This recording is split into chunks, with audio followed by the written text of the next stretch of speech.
अब घर बैठे बैठे दिया जा सकेगा वोट। जानिए क्या है वोट फ्रॉम होम पॉलिसी, कितनी मददगार साबित होगी। देश में लोकसभा चुनाव को लेकर लोगों के मध्य उत्साह बना हुआ है। जनता अपने पसंदीदा प्रत्याशी को चुनने और जिताने के लिए अपने क्षेत्र की इलेक्शन तारीख के अनुसार खुद को तैयार कर रही है। इस वर्ष कई युवा वोटर भी अपना पहला वोट डालने जा रहे हैं। ऐसे में देश में एक नई पहल का भी आगाज हुआ, जिसमें वोटर या बीमार वोटर के लिए वोट फ्रॉम होम नीति का पालन किया जा रहा है। भारत में इस पहल को दक्षिणी भारत के कोट्टायम से शुरू किया गया है।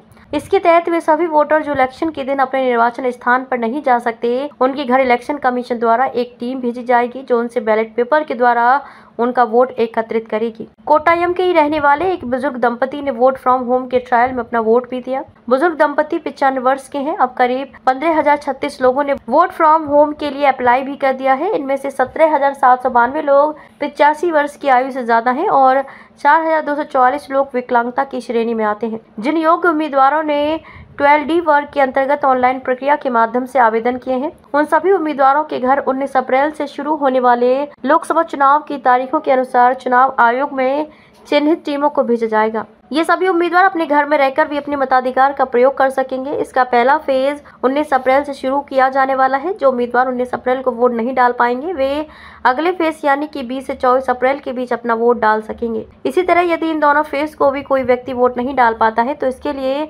25 अप्रैल की तारीख में फाइनल फेज में भी अपना वोट डाल सकेंगे। 85 वर्ष से अधिक आयु वाले वोटर और दिव्यांगजनों के लिए ये सुविधा चुनाव आयोग ने उपलब्ध कराई। इस वर्ग में 40% अनुपस्थित वोटर सुविधा के अनुसार अपना वोट डाल सकेंगे। गोपनीयता को बनाए रखने के लिए चुनाव आयोग की ओर से वोटर के घर पर पूरी टीम को भेजा जाएगा, जिसमें 2 अधिकारी, वीडियो मेकर, सिक्योरिटी ऑफिसर को भी भेजा जाएगा। वोटिंग प्रक्रिया आसान बनाने के लिए चुनाव आयोग की ये टीम वोटर को मैसेज के जरिए सारी जानकारी प्रदान करेगी। 2024 के लोकसभा चुनाव 19 अप्रैल से 1 जून 2024 तक चलेंगे, जिसमें भारत में करीब 97 करोड़ मतदाता हिस्सा लेने वाले हैं। देश भर में ये चुनाव 7 चरणों में होंगे। देश का कोई भी नागरिक, खास तौर पर बुजुर्ग और दिव्यांगजन, अपने वोटिंग के अधिकार से अछूता न रह जाए, इसके लिए चुनाव आयोग ने वोट फ्रॉम होम की एक कमाल की योजना बनाई है, जिसके जरिए पोलिंग बूथ पर न पहुंच पाने वाले बुजुर्ग वोटर भी अपना वोट आसानी से डाल सकेंगे। मुख्य चुनाव आयुक्त राजीव कुमार का कहना है कि देश के बुजुर्ग बढ़ चढ़कर भारतीय चुनाव में हिस्सा लेना चाहते हैं, लेकिन अपनी स्वास्थ्य समस्याओं के कारण वे पोलिंग बूथ पर जाने में असमर्थ होते हैं।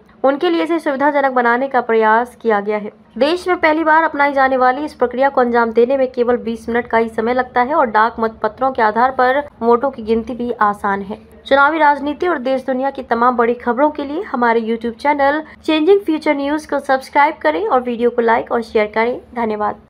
बड़ी से बड़ी खबर,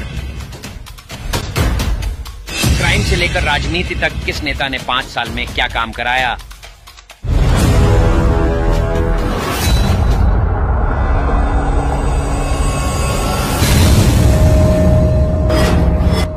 मिलेगी सबसे पहले हर खबर चेंजिंग फ्यूचर न्यूज पर, जो बदलेगा आपका